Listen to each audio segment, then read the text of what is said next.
Très chers frères et sœurs, que le Seigneur vous bénisse richement. C'est votre frère, pasteur Lifoco du ciel. Je viens en ce jour parce que vu un peu ce qui s'est dit dans les réseaux sociaux et tout, il y a une déclaration que j'ai faite, j'ai dit que Jésus-Christ a terminé sa course dans William Marion Branham. Alors ça, c'est encore à discuter, on peut parler parce qu'il s'agit ici de la doctrine, de la parole et tout, mais en dépit de cela, il y a une photo qu'on a fait, le montage qu'on a mis sur les réseaux sociaux, un jeune homme devant avec des écrits comme quoi celui qui prie Jésus, il prie des diables. Donc il y a le nom nouveau de Dieu, c'est William Marion Branham. Et il y a quelqu'un, je ne sais pas lequel, qui a fait des collages, il dit que ça vient de moi et que c'est moi qui ai posté cela pour que les gens voient ce que je crois. Alors je dirais ceci, si ce frère ou cette personne fait de la blague, alors c'est vraiment une blague de très très mauvais goût, c'est pas bon. Et si c'est un frère qui veut simplement comme nuire à la réputation de l'autre, les gens en son temps, quand on traitait William Branham, qu'il était le Seigneur Jésus-Christ, la personne du Seigneur Jésus-Christ, il a dit que c'était un esprit impie, un esprit mauvais. Et moi, en nos jours, que quelqu'un dise qu'il faut quoi dire, que si vous priez Jésus-Christ, vous êtes du diable, et vous devez prier au nom de William Branham. Alors, si c'est un frère, si c'est quelqu'un comme ça qui le dit, moi je ne dirais pas que vous êtes impie, mais vraiment, excusez-moi les termes, vous êtes vraiment de la pire espèce des gens, de la plus mauvaise personne qui peut exister sur la terre. Tout d'abord, moi je n'ai pas de compte Facebook. Je n'ai pas de compte Facebook. Et je l'ai déjà dit à plusieurs reprises. Donc, quand quelqu'un publie les choses et tout, il met mon nom, ce n'est pas moi. Et de deux, en parlant du Seigneur Jésus-Christ, je crois que je ne l'ai dit pas devant la face du monde pour me justifier, mais je crois que le Seigneur Jésus-Christ, c'est le Dieu de William Branham. C'est le Dieu de William Branham. Donc, je prêche, c'est comme j'ai vu d'autres commentaires, on dit, il dit autre chose, il chante autre chose, et quand il prêche autre chose. Alors, non, ce n'est pas ça. Je prêche le message de William Branham, qui ce message magnifie le Seigneur Jésus-Christ. Voilà. Ça, c'est vraiment avec beaucoup de regrets. Parce que Frère Branham disait en son temps, quand on le qualifiait de la personne du Seigneur Jésus-Christ, que ça lui donnait même un dégoût de quitter les champs missionnaires. Alors quand on entend des choses comme ça, des commentaires, il faut même arrêter, il faut que tout, il y a des pasteurs qui se permettent de dire, bon, il faut l'arrêter, mandat d'arrêt, tout ça, bon. Ils sont libres de dire, parce que je crois que la Constitution donne à tout un chacun la libre expression, il peut parler comme il veut. Mais néanmoins, je voudrais dire ceci, mes frères, que dans le message de William Branham, dire que Jésus-Christ est dans la chair, entre dans la chair d'un homme, bibliquement, même dans le message de William Branham, ce n'est pas un péché. Je ne sais pas, est-ce que le péché c'est parce que j'ai dit que Jésus-Christ a terminé sa course dans l'homme appelé William Branham? Est-ce que le péché c'est parce que j'ai dit Jésus-Christ était dans la chair de l'homme appelé William Branham? Déjà, en son temps, le père fondateur des églises pentecôtistes, mouvement des réveils, Tommy Osborne, il disait que nous, quand nous prêchons, nous disons que Jésus est avec nous. Jésus est avec nous, Jésus est avec nous. Mais c'est pour la première fois qu'il est entré, après avoir essuyé un échec quand il était parti en Inde, il est allé voir Frère Branham, il a entendu quelqu'un dire que vous allez voir Jésus-Christ non pas seulement avec nous et parmi nous, mais en nous. Et il y a eu une spectaculaire guérison devant lui. Et lui, à la fin, il a dit, ça c'est Tommy Osborne qui dit, j'ai vu Jésus-Christ dans la chair d'un homme appelé William Marion Branham. Je crois que s'il y a à traiter des démons, je crois que vous devez commencer tout d'abord par traiter Tommy Osborne, le père des églises pentecôtistes, d'un démon. Il faut le traiter d'un démon. Je crois que là, ça serait comment il faut dire, équitable et l'honnêteté serait aussi bien établie. Maintenant, en parlant de finir la course, je crois que nous qui croyons le message de William Branham, et nous sommes libres de le dire, parce que je crois que quand quelqu'un croit quelque chose, c'est dans ses convictions, et il n'y a pas à mener la guerre pour une conviction, il n'y a pas à mener la guerre pour quelque chose que je crois, que je trouve qui a changé ma vie et qui a fait de moi aujourd'hui ce que je suis. Dans le livre de Matthieu chapitre 24 verset 27, on dit: car comme l'éclair part de l'Orient et se montre jusqu'en Occident, ainsi sera l'avènement du Fils de l'homme. Dans d'autres versions, on dit: car comme le soleil part de l'Orient et se montre jusqu'en Occident, ainsi sera l'avènement du Fils de l'homme, où le Fils de l'homme se révélera. Donc ça suivra un peu comme la trajectoire du soleil. Ça commence de l'Est et ça termine la course à l'Ouest, l'Occident. Ça, même quand on n'a pas été à l'école, on connaît que l'Est, c'est l'Asie. La civilisation, l'évangile a commencé là-bas. Jésus-Christ, le Fils de l'homme, avec les Juifs, le jour de la Pentecôte, ils ont reçu le Saint-Esprit. L'église a commencé là-bas. Et cette église de Paul, la persécution tout a continué. Grèce, c'est parti petit à petit. Mésopotamie, nous allons jusqu'à, nous montons. On arrive en Europe, l'Italie, ça passe, la France, de Calvin, de John Wesley en Angleterre, vous voyez, et jusqu'à ce qu'aujourd'hui nous parlons, tous les mouvements de réveil des églises, c'est aux États-Unis. C'est la civilisation se pointe là-bas. Et déjà, nous appelons cela l'Occident. Je vais lire quelques citations de Frère Branham. Comme ça, s'il y aura à attaquer, je crois que ce serait mieux que vous attaquiez Frère Branham. Parce que moi, on m'a appris à répéter ce que le prophète a dit. Donc, je vais dire quelque chose ici. Dans sa prédication Allumer la lumière qu'il a prêchée le 25 janvier 64, paragraphe 133, observez la lumière, elle est venue de l'Est allant à l'Ouest. Nous sommes à la côte Ouest. Elle avait 3 étapes, n'est-ce pas? Elle avait 3 étapes. Elle a traversé l'eau 3 fois. Partant Paul, traversant la Méditerranée pour aller en Allemagne, l'Allemagne fut éclairée par Luther, elle traversa la Manche vers les États-Unis et maintenant vers l'Angleterre. Ensuite de l'Angleterre, elle traversa le Pacifique vers les États-Unis. Elle s'y est frayé son chemin à travers le message de Luther, continuait jusqu'à sa dernière partie, se retrouvant ici sur la côte ouest. Il s'agit ici de soleil. Quel soleil? Jésus-Christ, la parole de Dieu. C'est Jésus qui a été avec les apôtres. C'est le même Jésus qui s'est révélé aux États-Unis, en Occident, dans le ministère, cet humble ministère de William Marion Branham. Et dans ce ministère, on a vu quelque chose de très particulier. Il y a une écriture dans la Bible qui parle de Luc 17:30. Luc 17:30 veut dire, mais qu'au jour du Fils de l'homme, ce qui arriva du temps de Lot, dans Sodome et Gomorrhe, avec Abraham, ça arrivera de même à la fin des temps. Ça arrivera de même au dernier jour. Qu'est-ce qui est arrivé du temps de Lot?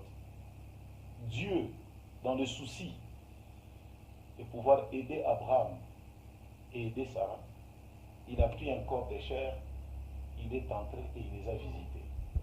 Pour beaucoup de lecteurs de la Bible, ils savent que c'était Dieu, parce que Dieu avait mangé. C'est ce que la Bible dit dans le livre de Genèse, il avait mangé. Et qu'Abraham lui a même apprêté à manger. Et cet homme-là avait le dos tourné vers la tente. Et celui-ci va discerner les pensées de Sarah. Voilà, cet événement-là nous dit que ça va se répéter. de même à la fin des temps. Mais on nous dit, cette révélation du Fils de l'homme va se d'étaler de la même manière que le soleil brille de l'Est, commence de l'Est jusqu'en Occident. Voilà. Donc, ici, par exemple, Frère Branham lui-même, il dit, excusez-moi, je vais dire quelque chose où il parle sur toujours le soleil. Il dit que dans l'âge de l'église d'Éphèse, sa prédication prêchait le 5-12-1960, paragraphe 274 ou 274. Maintenant, la Bible dit au temps du soir, la lumière paraîtra. Maintenant, quel genre de soleil brille au temps du soir? Est-ce un soleil différent de celui qui se lève le matin? C'est le même soleil, n'est-ce pas vrai? Eh bien, qu'est-ce que Dieu a donc promis maintenant? Retenez cela. Nous allons y arriver juste en ce temps, dans cet âge ici. C'est la Bible qui l'a dit. Je prouverai cela au fur et à mesure que nous avançons dans ces âges de l'Église. À savoir qu'au temps du soir, une lumière jaillira à l'ouest et elle ramènera le soleil de la justice avec la guérison sous ses ailes. Nous croyons la promesse de Malachie 4, que voici je vous enverrai Élie le prophète, avant que le jour de l'Éternel n'arrive, ce jour-là est redoutable. Nous, selon notre compréhension, nous comprenons que c'est Malachie 4, c'est Élie qui doit venir, c'est William Aaron Branham. Et son ministère, déjà dans Malachie 4, on nous parle de soleil de justice. Et ici, on voit la trajectoire du soleil qui va briller en Occident. Voilà ce ministère-là de Jésus-Christ prenant un mortel, agissant au travers de lui. On a vu les miracles, la vie de Jésus-Christ. Et l'une des plus grandes choses qui se manifestait dans le ministère de cet homme, c'est qu'on a vu un pauvre mortel, sauvé par la grâce de Dieu, commencer à discerner les pensées qui étaient cachées dans le cœur des hommes.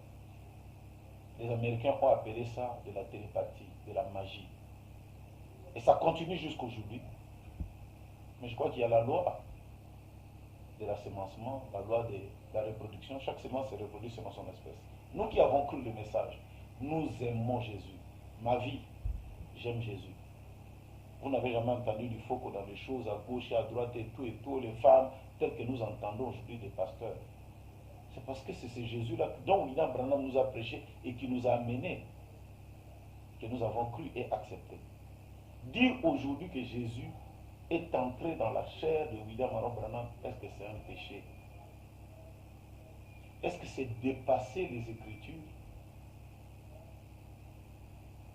Je ne sais pas. Je crois que même moi aussi, je peux dire que Jésus-Christ est aussi dans ma chair. Jésus-Christ est dans ma chair. Parce que la Bible dit, tout ce qui a été en Dieu, Dieu l'a déversé en Christ. Tout ce qui était en Christ, Dieu l'a déversé dans son Église. Tout ce qui était en Christ, Dieu l'a déversé dans son Église. Et le livre des Éphésiens dit, je veux que vous atteigniez la connaissance de Christ jusqu'à la plénitude de Jésus-Christ. Voilà. Donc ça, c'est quelque chose, comme j'ai dit, on peut encore en discuter. Et même nous-mêmes dans le message, nous sommes encore en discussion là-dessus. Sur ce ministère du Fils de l'homme, d'un seul homme qui doit venir dans les derniers jours avec un message spécial, prêchant et manifestant les signes du Fils de l'homme. Voyez? Alors, j'ai même quelques citations ici. Comme j'ai dit, nous-mêmes, dans le milieu du message, on est déjà en discussion là-dessus. Alors donc, dans sa prédication de procès, Frère Branham dit, au paragraphe 209, il dit, je ne dis pas que votre pasteur ou quelqu'un d'autre recevrait le don de discernement. Ils n'ont pas à faire ça, ce n'est pas leur appel. Ce n'est pas leur appel à faire. Il doit y en avoir un seul dans un âge. Ce ministère-là. De discerner les pensées qui identifie Jésus-Christ prenant un mortel et travaillant au travers de lui. Dans un âge donné, il n'y a qu'une et une seule personne. Quelque part ici, il ajoute même, il est dit, dans la fête des trompettes, paragraphe 215, il dit, le dernier signe qu'Abraham, nous sommes la sémence royale d'Abraham l'épouse, Les derniers signes qu'Abraham a vus avant les signes premiers arrivent, que le Fils premier arrive, c'était quoi? Dieu venant dans la forme, sous la forme d'un être humain qui pouvait discerner les pensées des gens. Un seul homme, pas une douzaine, un seul homme. Peu importe le nombre d'imitations, ils en ont eu un seul. Il a discerné le fond de leurs pensées. Qu'est-ce? C'est ce qui produit ensuite, c'est qu'Abraham et Sarah sont redevenus de nouveaux jeunes. Il est devenu un jeune homme et Sarah est devenue une jeune femme. Ça, nous le savons. Eh bien, je sais que vous le trouvez un peu dur à parler, celle-là, mais souvenez-vous, juste pour bien m'assurer que vous le savez là. Ne lisez pas la Bible comme ceci, lisez entre les lignes et pour voir, pour que le tableau apparaisse. Donc voilà, pas une douzaine, une seule personne. Ce ministère-là, à l'ouest, c'est-à-dire en Occident. C'est ce que j'ai dit. Et puis ce qui est bizarre, j'ai prêché cette prédication que je trouve l'extrait d'au moins 2 heures. Mais quelqu'un prend, il coupe, pac, il prend des photos. Non, ça c'est vraiment de la malhonnêteté. C'est beaucoup, je ne sais pas, vous le faites dans quel esprit, vous voulez quoi à la fin? Je ne sais pas. Prenez une photo de quelqu'un, mais il y a j'ai vu sur cette banderole, il y a même des numéros de téléphone. Pourquoi vous ne pouvez pas appeler ces gens-là pour savoir pourquoi ils ont fait ça? Pourquoi mettre cela? Moi, je ne suis pas sur vos trucs, vos réseaux sociaux. Je n'ai pas mis ces choses-là postées, ni des photos, ni quoi que ce soit. Mais aujourd'hui, il faut qu'à gauche, il faut qu'à droite et tout. Voilà pourquoi j'ai dit, dans mon église à Rouge-Gorge, à Pointe-Noire, il y a beaucoup de jeunes gens. Nous sommes une grande église. J'avais interdit à tous les jeunes gens d'entrer dans les histoires des réseaux sociaux parce que, regarde, c'est comme si ce n'est pas une bénédiction pour le peuple de Dieu. Je ne suis jamais sur Facebook, on dit, il a dit sur Facebook, il a fait. Mais je crois qu'il est temps à ces jeunes gens, la force de l'Église, d'entrer un peu dans ces systèmes-là et de voir et de répondre parfois à ces gens-là. De leur répondre parce que c'est un peu trop. On voit les choses petit à petit, ça va de mal en pis, de mal en pis, de mal en pis. Des principes chrétiens qui nous fondaient hier n'existent plus. Des pasteurs, j'ai vu des bishops en Europe et tout, mais je suis votre frère. Peut-être hier vous avez aimé quand j'avais chanté. Pourquoi ne même pas prendre un téléphone, dire bon, j'appelle mon frère Ifoko, je lui demande tout d'un coup, arrêtez-les, qu'on m'arrête par la police. Pourquoi? Parce que j'ai blasphémé le nom de Jésus. Non, je ne fais pas des aventures. Le nom de Jésus que je chante. Et nous aussi, nous avons même l'habitude de chanter un cantique. À l'ouest, le soleil se couche, il arrive à la fin de la course. Et je vois combien ce temps est là. C'est le temps du coucher du soleil. C'est la fin, c'est la fin, c'est la fin de la course. C'est la fin, c'est la fin, c'est la fin de toutes choses. Voilà. Des choses que nous chantons. Cela change nos vies, cela nous donne l'amour pour le Seigneur Jésus-Christ. Donc William Branham a tellement vanté. Prenez toute la prédication, vous allez écouter pourquoi il parle de la fin de la course. Je parle du ministère de Jésus-Christ, tel que promis par Luc 17:30, que cela devait se faire dans les derniers temps. Et nous sommes au dernier temps. Si pour vous, pour les autres, ça peut être un prophète qui est à Kinshasa, les autres un prophète qui est dans Kinzamvouete, les autres pour nous, nous avons vu ce ministère dans William Maron Branham. C'est un frère que nous honorons beaucoup. Pourquoi? Parce que Paul a dit, soyez mes imitateurs comme moi je le suis de Christ. Et n'ayez pas honte de moi. Il dit à Timothée. Nous aussi, nous n'avons pas honte de ce prophète que Dieu nous a envoyé. Donc voilà. Maintenant, je voudrais à tous ces pasteurs, par rapport à tout ce que je viens de dire, qui aimeraient attaquer, qu'ils attaquent Frère Branham ouvertement. Laissez votre frère, il faut qu'au calme. William Branham lui-même, il dit qu'il est responsable du message qu'il a amené. Et moi, j'ai cru ce message comme étant la vérité. Je ne fais que répéter ce qu'il a dit. Alors si quelqu'un trouve que ce n'est pas ça, qu'il appelle directement Frère Branham, faux prophète. Mais pour moi, c'est un vrai prophète parce que Dieu, au travers de lui, a changé ma vie. Je suis aujourd'hui, j'ai cru, j'avais 15 ans. J'ai cru, j'avais 15 ans. Mais aujourd'hui, par la grâce de Dieu, par la grâce du Seigneur, j'en ai 51. Vous comprendrez que j'ai 36 ans de foi. Donc je crois que Vous ne m'avez pas entendu à gauche et à droite et tout. Je loue le Dieu du message pour avoir fait de moi ce que je suis. Ceux qui ont la chair dans les réseaux sociaux, prêchez, dites des choses qui peuvent aider les enfants de Dieu, mais s'il vous plaît, ne racontez pas les mensonges. Au reste, que Dieu vous bénisse richement. Il y a beaucoup de fils de Dieu, ça leur a fait vraiment mal, et tout, et tout, et tout. Je crois que nous sommes dans le service du Seigneur. Ce que je prêche, ce que j'ai dit, je crois au ministère de Jésus-Christ révélé au travers d'un frère. Je le crois par rapport à Luc 17:30. Je le crois de tout mon cœur, c'est ce que je prêche tout le temps et on ne s'en cache pas. On ne s'en cache pas. On ne s'en cache jamais, on ne s'en cachera pas aussi. Mais cela ne nous amène pas à adorer le Seigneur Jésus-Christ. Parce que c'est le même Jésus qui a travaillé au travers de ce frère William Robin. C'est le même Jésus qui travaille à moi. Je suis allé à Tenke, où il y a eu au moins une affaire de 1000 âmes qui ont donné leur vie à Christ, des guérisons instantanées. Ce n'était pas au nom de William Branham, c'était au nom du Seigneur Jésus-Christ. Donc que le Dieu de William Branham, qui a honoré Jésus-Christ et qui est lui-même le Seigneur Jésus-Christ, c'est-à-dire ce Dieu-là, je ne dis pas William Branham, je dis ce Dieu-là qui est le Seigneur Jésus-Christ, vous bénisse richement et grand shalom. Je sais que l'Éternel va aller de mal en pis, que cela continue, et c'est le fils de la perdition qui veut faire le travail qu'il le fasse si bien. Shalom, que Dieu bénisse.